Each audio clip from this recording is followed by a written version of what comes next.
The real story. Horror. Only. At Mr. Scare.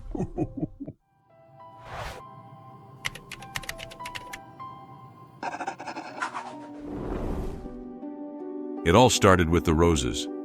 At first I thought it was sweet. Who wouldn't? A single long-stemmed rose left on my doorstep every morning. No note, no signature, just the flower. It seemed harmless enough, even romantic in a strange, old-fashioned way. I figured it was from someone in the building, maybe the shy guy on the second floor who always avoided eye contact in the elevator. But as the days went by, the roses began to feel less like a gift and more like a message. The first sign that something was wrong came on the 5th day. I was heading out for work, juggling my keys and coffee, when I noticed the rose on my mat was wilted, its petals crumpled and brown, a sharp contrast to the vibrant red ones from the days before. That night I got home late. The city was quiet, the streets empty as I walked from the subway to my apartment. I felt it then, a prickle at the back of my neck, the unmistakable sensation of being watched. I glanced over my shoulder, but the street was empty. When I got to my building, I paused at the entrance, fumbling with my keys. That's when I noticed the reflection in the glass door. A figure stood under the street lamp across the road, just far enough away to be indistinct. I spun around, but they were gone. The roses stopped for a few days after that. I told myself it was over, that whoever was leaving them had given up. But I couldn't shake the feeling that I wasn't alone. One night, as I lay in bed, I heard it, the faint sound of footsteps just outside my window. My apartment is on the 3rd floor. There shouldn't have been anyone there. Heart pounding, I crept to the window and peered through the blinds. The alley below was empty, but my unease didn't fade. The next morning, the roses returned. This time, there were 2. One vibrant red, the other stark white. I didn't take them inside. Instead, I left them there, hoping to send a message. But when I came home that evening, the roses were gone, replaced by a single black one. The sight of it sent a chill down my spine. I decided to tell someone, a friend, the building manager, anyone. But who would believe me? It wasn't like I had any real evidence. A few flowers and some bad vibes weren't exactly proof of a stalker. Still, I started taking precautions. I changed my locks, added a chain to the door, even bought a small camera to point at my entryway. For a few days, things were quiet. Then I checked the footage. At first, it was just static, the kind you'd expect from a cheap security camera. But as I scrubbed through the hours, I saw it. A figure standing at the edge of the frame. They didn't move, didn't step closer. Just stood there, watching my door. The footage didn't show their face, only the outline of their body, obscured by the shadow of the stairwell. But something about the way they stood, the stillness, the patience, made my stomach twist. I couldn't sleep that night. The next morning, the black rose was gone, replaced by an envelope. Inside was a single photograph. It was of me, taken from the alley outside my window. My hands trembled as I flipped it over. On the back, in neat handwriting, were the words, "You're so beautiful when you sleep." I called the police, but there wasn't much they could do. The officer who came to my apartment was polite but skeptical. "It's probably just a prank," he said, handing the photo back to me. "Keep your doors locked, and let us know if anything else happens." That night I pushed my dresser in front of the door and slept with a knife under my pillow. The roses continued, each one more ominous than the last. Some were tied with black ribbons. Others had petals streaked with red, like veins of blood. And then, the notes started. At first they were left with the roses, simple phrases like, "I see you," or "Don't ignore me." Then they started appearing in other places, tucked into my mail, slipped under my door, even written in the steam on my bathroom mirror. The breaking point came a few weeks later. I had just gotten home from work, exhausted and ready to collapse. when I noticed something was off. The air felt different, heavy, almost electric. I walked through the apartment, checking every window and lock. Nothing seemed out of place, but the feeling wouldn't go away. Then I saw it, a rose sitting on my pillow. I hadn't left it there. I ran. I didn't even grab my bag, just bolted out the door and down the stairs, my heart pounding in my chest. I didn't stop until I was halfway down the block, gasping for air. I called the police again, my voice trembling as I explained what had happened. This time, they took me seriously. Officers came to search the apartment, but they didn't find anyone. Whoever had been there was already gone. I stayed with a friend that night, too terrified to go back. The next morning, I got a call from the police. We found something in your apartment, The officer said, his tone grim. I returned to find a small, hidden crawl space behind my bedroom closet. Inside were dozens of photographs of me, taken at all hours of the day and night. Some were from months ago, long before the roses had started. There was also a journal, filled with pages of obsessive notes about my habits, what time I left for work, what I ate for dinner, who I spoke to. At the end of the journal was a single entry. Tonight, I'll finally meet her. I moved out that same day. For weeks, I jumped at every shadow, flinched at every unfamiliar face. The police never found the person responsible. Sometimes, I wake up in the middle of the night, certain I heard footsteps outside my window.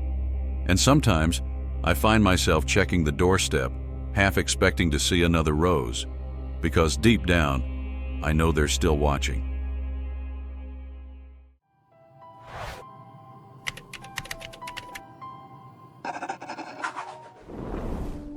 It all started with a single text. "You look lovely today." I frowned, staring at the message. The number was unknown, and there was no context, no introduction, no signature, just those 5 words. At first, I thought it might have been sent to the wrong person, but as the days went on, the texts continued. "That green sweater really suits you. I love the way you tuck your hair behind your ear when you're concentrating. You shouldn't walk alone at night." I tried blocking the number, but every time I did, a new one would appear, sending the same cryptic messages. They weren't overtly threatening, but there was something deeply unsettling about the detail in them. Details only someone watching me could know. I confided in my best friend, Laura. She was the kind of person who could brush off anything with humor. Maybe it's a secret admirer. She teased, sipping her coffee. Though they need to work on their charm. "I don't think it's funny," I said, glancing nervously at the cafe window. "What if it's serious?" She shrugged. If it gets worse, go to the police.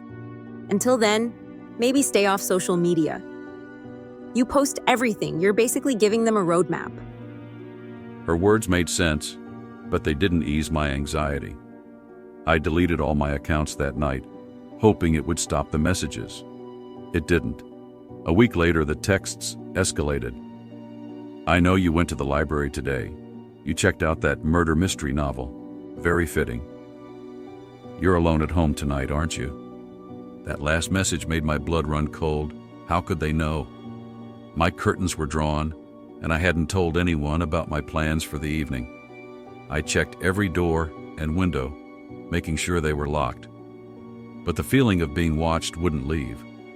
Then came the packages. The first one was left on my doorstep.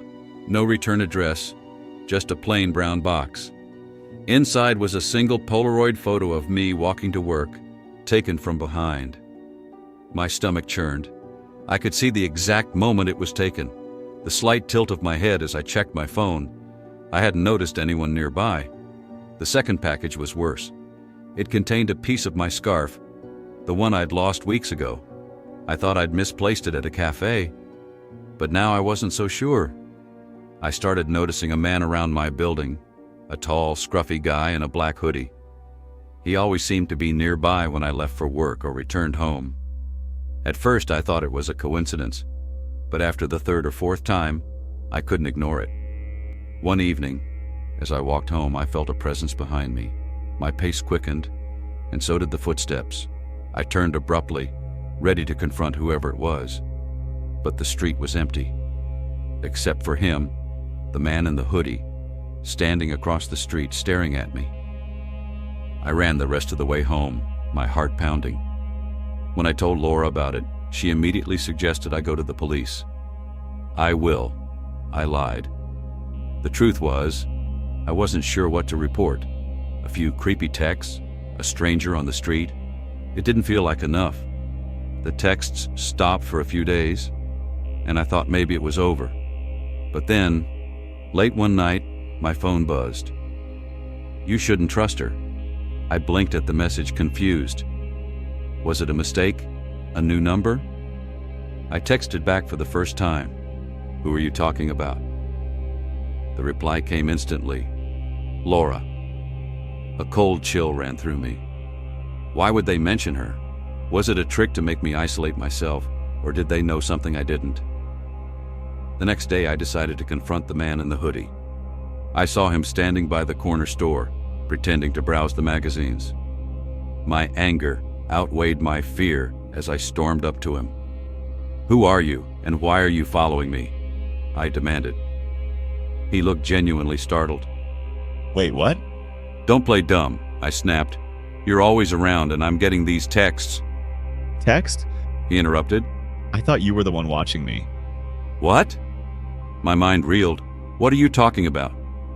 He hesitated, then sighed. I've been getting messages too, about you. Someone's been telling me to stay close, to watch you. I thought it was some kind of, warning. I thought you were involved. The realization hit us both at the same time. Someone was playing both of us. That night I received another text. This one was different. It wasn't vague or cryptic. It was a threat. "If you keep digging, I'll make you disappear like the others." I showed the message to the man. His name was Adam, and we decided to work together. If someone was stalking both of us, we had to figure out why. As we pieced together the messages, a pattern emerged. The stalker knew things about both of us, specific details that no one else should know. We started checking every device, every connection, searching for a clue. Then we found it. In one of the packages, hidden beneath a false bottom, was a USB drive. On it were files, photos of us, recordings of our conversations, even videos of us in our apartments. But the most chilling part was the folder labeled Laura. Inside were detailed plans, timestamps, and notes. It became horrifyingly clear. Laura wasn't my friend. She was the stalker. She had been orchestrating everything, manipulating me into thinking I was in danger from Adam, while using him as a pawn in her twisted game. I confronted her the next day, trembling with rage. She didn't deny it. Instead, she smiled, a cold, calculating smile. You were always so easy to manipulate. She said. Always looking for someone to blame, always too trusting. It was almost boring. She leaned closer. But don't worry, this isn't over. Laura disappeared after that. Adam and I reported everything to the police, but they couldn't find her. For weeks I lived in fear, waiting for the next package, the next text. But nothing came. Then one night Adam called me. I think she's back. He said. His voice was shaky. There's a note on my door. It just says, soon. It's been months now, and we haven't heard from her again. But sometimes, late at night, I swear I can feel someone watching me. And every so often, I get an email from a blocked address. You can't run forever. No matter how far she's gone, I know she's out there, waiting for the perfect moment to strike again.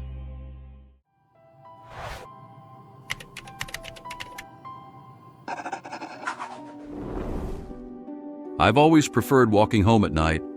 There's something serene about the city after dark, a quietness that cloaks the chaos of the day.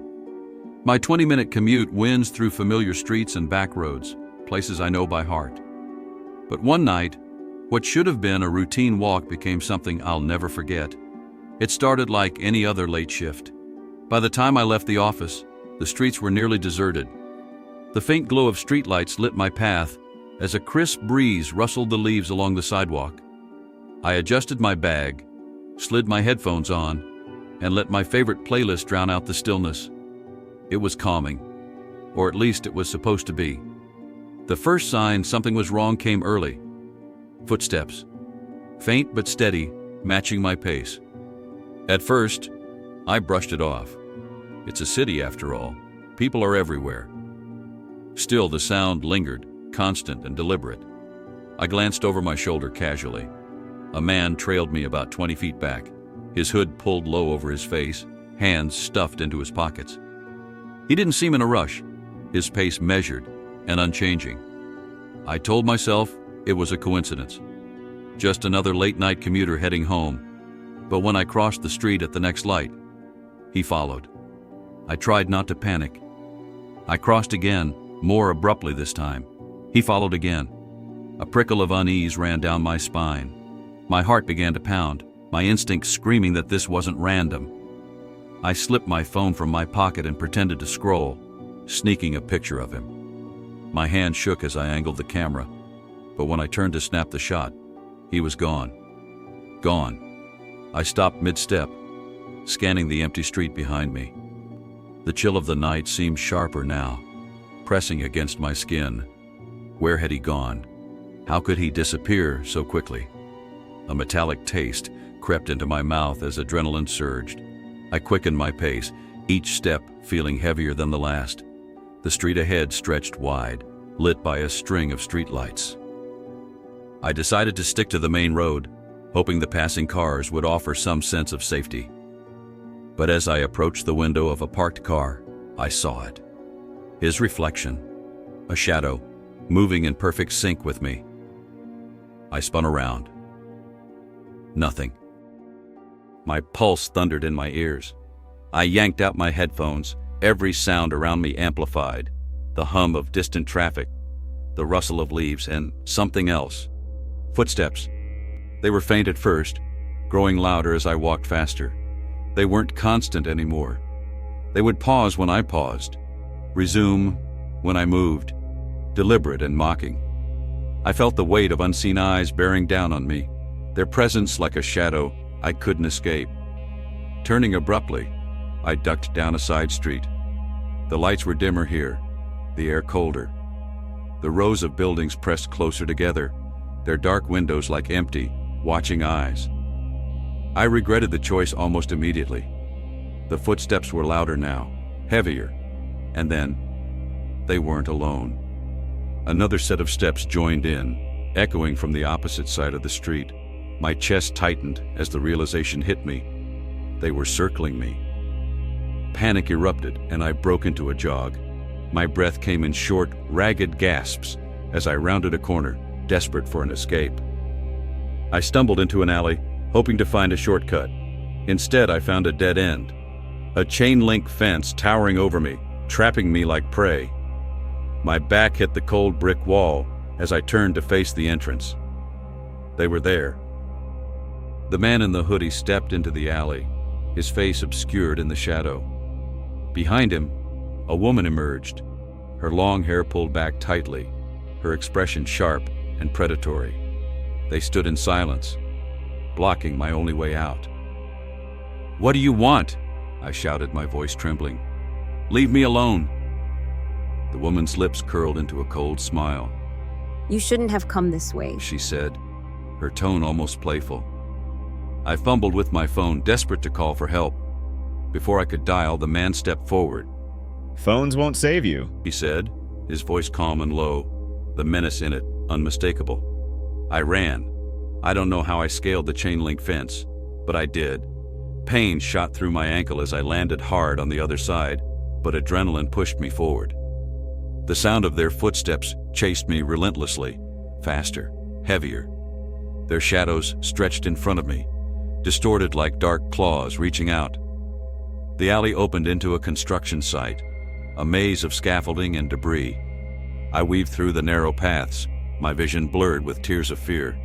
The world around me twisted, the shadows of machinery looking like monstrous figures in the dim moonlight. Then, suddenly the footsteps stopped. I ducked behind a stack of pallets, my chest heaving as I tried to catch my breath. The silence was deafening, oppressive. I peered out cautiously, scanning the site. They were gone. Or so I thought. At the edge of the site, silhouetted against the faint glow of a street lamp, stood a figure. It wasn't the man or the woman. This one was different. Tall, unnaturally thin, their head tilted at an odd angle. They didn't move, didn't speak. They just stood there, watching. My phone buzzed in my pocket. I hesitated before pulling it out. The screen displayed a message from an unknown number. Don't stop running. I didn't question it. I bolted, my legs burning, my lungs screaming. I tore through the construction site, my only focus on escape.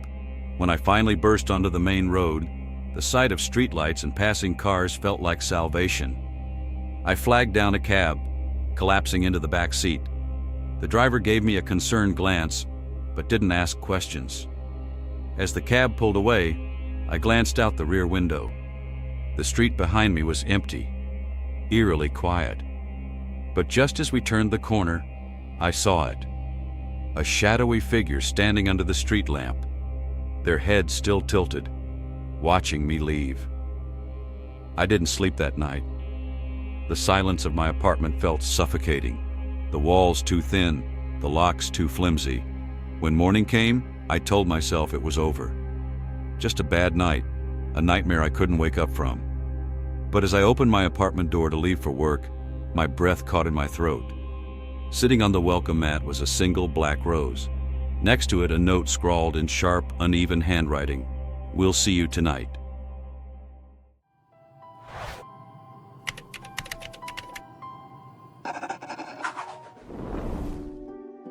I never believed in fate, but some objects seemed destined to find you. For me, it was the glasses. They weren't mine, and didn't belong to anyone I knew. They simply appeared one morning, placed neatly on my desk, as if left there by unseen hands. At first, I thought it was a prank, something my coworkers would laugh about during lunch. But there was no punchline, no confession. Just a pair of sleek, frameless glasses that didn't seem remarkable at first glance. But as I held them, a strange sense of unease crept over me. The lenses seemed to shimmer in a way that defied the sterile office lighting, casting distorted reflections that made my stomach churn.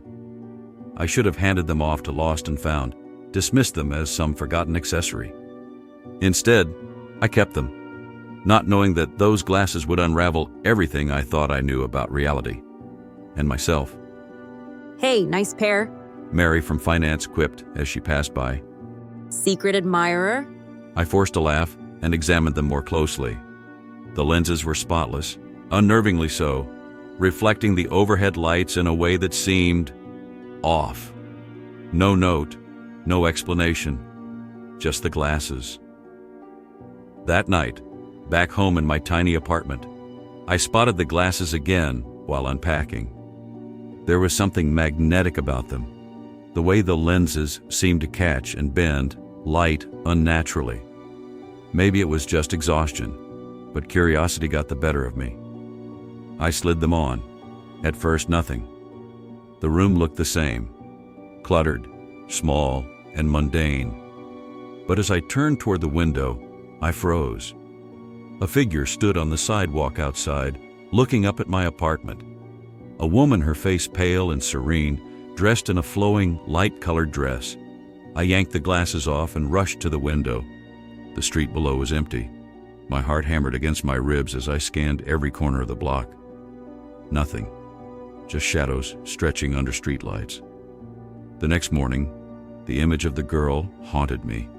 She had been so still, so deliberate. Who was she?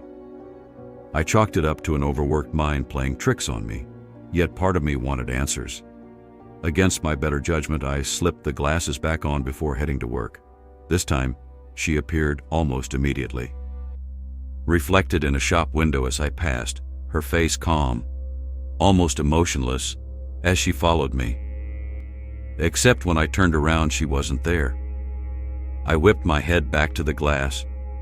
She was still watching, her reflection fixed on me. Over the next few days, I became consumed. I couldn't stop wearing the glasses. The girl was always there, just out of reach.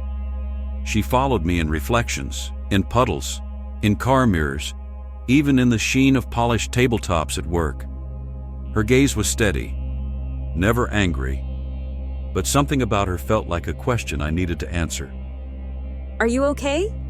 Claire from HR asked one afternoon. Her brows knitted with concern. You've been off lately. I wanted to tell her about the girl, but the words felt ridiculous. Instead, I mumbled something about stress and avoided her gaze. The truth was, the girl had become my obsession. Every time I put on the glasses, I felt like she was leading me somewhere. One night, I saw something new. The girl was closer this time, standing at the edge of a reflection in a puddle beneath my feet. She raised her hand as though reaching out. Her lips moved, whispering words I couldn't hear. Then another figure appeared behind her. It was a man, his face obscured by shadows. He didn't look at me. His attention was fixed on her. He stepped closer, his hand resting on her shoulder, and she flinched. I tried to call out, but my voice felt swallowed by the space between us. Her lips formed two words. Help me. I started seeing her without the glasses, in glimpses, on the subway, in the corner of my eye, her form always fading before I could confirm she was there. I was certain now. She was leading me somewhere.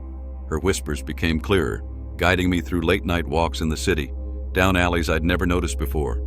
One night, I followed her reflection into an abandoned warehouse on the edge of town. The air inside was thick with dust, the kind that clings to your lungs. My footsteps echoed against the concrete floor as I made my way deeper into the building. Mirrors lined the walls, cracked and clouded with grime. In each one, the girl appeared, her reflection growing more frantic. And then I heard it, a low, guttural growl that sent shivers down my spine. I turned, and there he was. The man from her reflections, stepping out of the shadows. His face was twisted, inhuman, his eyes glowing faintly in the dim light. He wasn't just following her. He was hunting her. "Leave her alone!" I shouted, though I wasn't sure who I was speaking to. He turned his gaze to me, and for the first time, I felt the full weight of his presence. The room seemed to shrink around us, the air growing colder.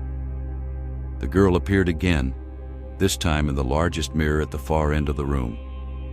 She wasn't just pounding on the glass, she was clawing at it, her nails dragging against the surface with a sound that sent chills down my spine. Her face was etched with desperation, her lips moving as though screaming, but no sound came through. Her eyes locked onto mine, wide and pleading, and I heard her voice, not with my ears but in my mind. Help me. She whispered. Before it takes you to. Before I could process her words, the man emerged from the shadows behind her. His face was clearer now, a grotesque blend of human and inhuman features. His hollow eyes seemed to pierce through the glass, through me.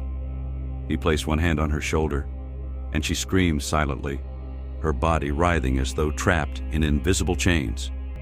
His other hand reached toward the surface of the mirror, his fingers pressing against it, causing the glass to ripple like water. Panicked, I lunged for a jagged shard of glass on the floor, ignoring the sting as it cut into my palm. With all the force I could muster, I hurled it at the mirror. The shard struck the surface, shattering it into 1,000 pieces with an ear-piercing scream, except the scream didn't stop. It echoed louder and louder as though the mirror itself was alive and in pain. The girl and the man vanished, their images dissolving into the broken shards. I staggered back, gasping for breath, the warehouse falling silent once more. But the silence was wrong. Too heavy, too still. The air felt suffocating, like I was being watched. Then I saw it. In the fragments scattered across the floor, my reflection stared back at me, not fractured, but whole, as if the shards were still part of an unbroken mirror. But something was wrong. My reflection didn't mirror my movements. It stood there, its head tilted at an unnatural angle, its eyes wide with terror. Slowly, it raised its hand, pointing towards something behind me. My blood turned cold. My body froze, every instinct screaming at me not to look. But I couldn't stop myself. I turned. The room was empty. No shadows, no figures, no signs of life. Just the oppressive stillness of the warehouse. My heart hammered in my chest as I spun back to the shards. My reflection was gone. The mirrors around the room began to hum, a low, vibrating sound that grew louder, sharper. One by one, their surfaces began to warp and ripple, dark shapes flickering within them. Faces appeared, hundreds of them, all staring, all screaming soundlessly, their mouths open wide in agony. And then, in the largest fragment at my feet, I saw it, my own reflection, trapped among the faces, pounding on the glass. "Help me!" It screamed, its voice echoing in my head. "Let me out!" I stumbled back, my vision swimming, my body trembling. The mirrors began to crack, splintering from the edges inward, as though something was trying to escape. I turned to run, but the ground beneath me seemed to shift, the floorboards creaking and groaning like a living thing. The warehouse itself felt alive, pulling me back toward the mirrors. As I reached the doorway, the last mirror shattered behind me. I heard it, an unearthly roar, deep and guttural, reverberating through the air. I didn't look back. I ran, out of the warehouse, into the cold night air, my lungs burning with every breath. I thought I had escaped. For days I avoided mirrors, smashing the ones I couldn't cover, terrified of seeing that face again. But no matter how hard I tried, reflections were everywhere, in puddles and windows, in polished surfaces, and in every single one, I saw them. The girl, the man, and my own reflection, still trapped, still pounding on the glass. And then one night, the reflection wasn't there anymore, but something else was.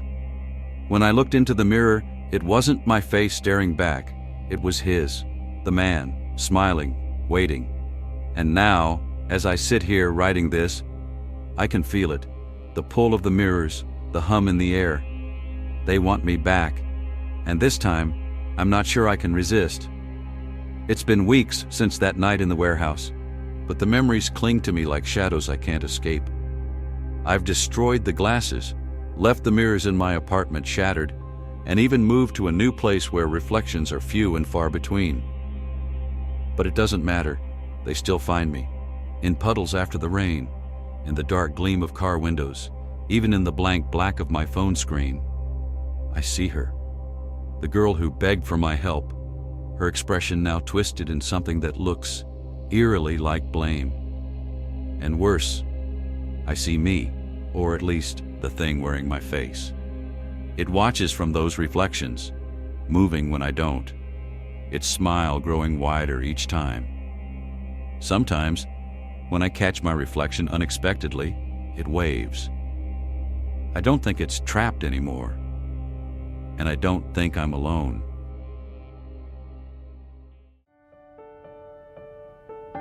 Thank you for watching until the end of the video. Please hit follow to support the channel, and don't forget to turn on the notification bell so you won't miss the next video. See you soon, and goodbye.